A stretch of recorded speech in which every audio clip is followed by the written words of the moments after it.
Hi అండి, ఎలా ఉన్నారు? అందరూ బాగున్నారండి. అందరూ బాగుండాలని మనస్ఫూర్తిగా కోరుకుంటున్నాను. ఈరోజైతే టమాటా నిల్వ పచ్చడి చేస్తున్నానండి.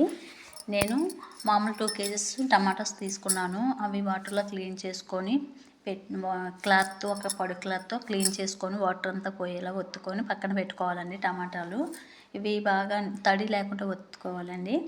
ఇవి మొత్తం క్లీన్ చేసి పక్కన పెట్టుకున్న తర్వాత మనం చిన్న చిన్న ముక్కలుగా కట్ చేసుకోవాలి.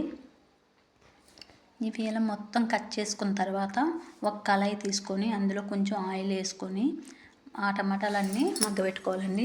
నేనైతే వేరుశనగ నూనె తీసుకున్నానండి. ఇవి బాగా ఒక 5 మినిట్స్ మగ్గిన తర్వాత మనకి ఇంట్లోనే పండిన చింతపండు కానీ మన కొట్టు మీద కొనుక్కున్న చింతపండు కానీ ఉంటే ఒక 50 గ్రామ్స్ చింతపండు వేసుకోవాలండి. నాదైతే ఇంట్లో పండిన చింతపండు, అందుకే బ్లాక్గా ఉంది. ఇవి బాగా మగ్గిన తర్వాత 1 స్పూన్ ఏమో పసుపు వేసుకోండి.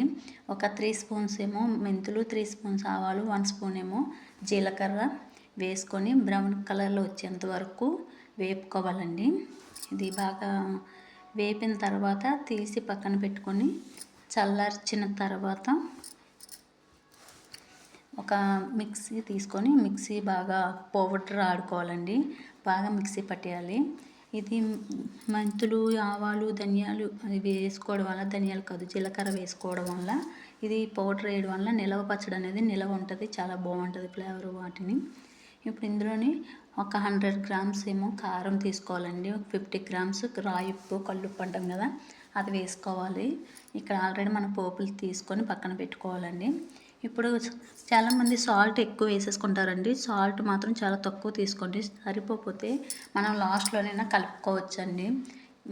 మనం ఎక్కువ వేసుకుంటే అది కలిపేటప్పుడు ఎక్కువ అయిపోతే తినలేము, మళ్ళీ చాలా ఇబ్బంది పడాలి. అందులో పచ్చి వెల్లుల్లిపాయలు అటు వేసుకొని ఆ టమాటా అంతా మనం మిక్సీ పట్టేసుకోవాలి. నేను పల్లి ఆయిల్ తీసుకున్నాను కదండి, నువ్వుల నూనె అయినా తీసుకోవచ్చు. ఇదైతేనే బాగుంటుంది నిలవ పచ్చడికి. ఇది నేను 1/2 కేజీ ఆయిల్ తీసుకున్నానండి. అందులో మనం వెల్లుల్లిపాయలు అటు పక్కన ఆల్రెడీ తొక్కు తీసి పెట్టుకున్నాం కదా, అవి వేసుకొని బాగా వేపుకోవాలండి. ఆయిల్ మాత్రం బాగా మరగనివ్వండి, లేదంటే అది పచ్చివాసన ఉంటే బాగోదు. ఇవి బాగా పోపులు అటు వేసుకొని ఫ్రై అయిన తర్వాత మిరపకాయలు వేసుకొని అవి కూడా లైట్గా వేగిన తర్వాత మనం ఆల్రెడీ క్లీన్ చేసి పెట్టుకున్న కరివేపాకు వేసుకొని, కరివేపాకు కొంచెం బాగా వేగనివ్వండి, బాగుంటుంది. ఇప్పుడు మిక్సీ పట్టిన మన టమాటాని వేసుకొని కళాయిలో నాకు నిండుగా వచ్చేసి ఆయిల్ అంతా తూలిపోతుందండి, అందుకే వేరే కళాయి మార్చుకున్నాను. ఇది ఆయిల్ అంతా తేలేంత వరకు 1 అవర్ ఫ్రై చేసుకోండి. నిలవ పచ్చడికి ఎక్కువ ఫ్రై చేసుకుంటేనే బాగుంటుంది. ఒక గాజు సీసా కానీ, ఒక ప్లాస్టిక్ డబ్బాలో కానీ వేసుకొని నిలవ చేసుకోండి. ఒక 1 ఇయర్ 6 మంత్స్ వరకు కూడా ఉంటుందండి నిలవ పచ్చడి. ఇది ఆల్రెడీ ఆయిల్ అంతా తూలిపోయింది కదా, క్లీన్ చేసుకుంటున్నానండి గ్యాస్ స్టవ్ వెనకాలన. ఈ వీడియో నచ్చినట్లయితే please like and subscribe to my channel.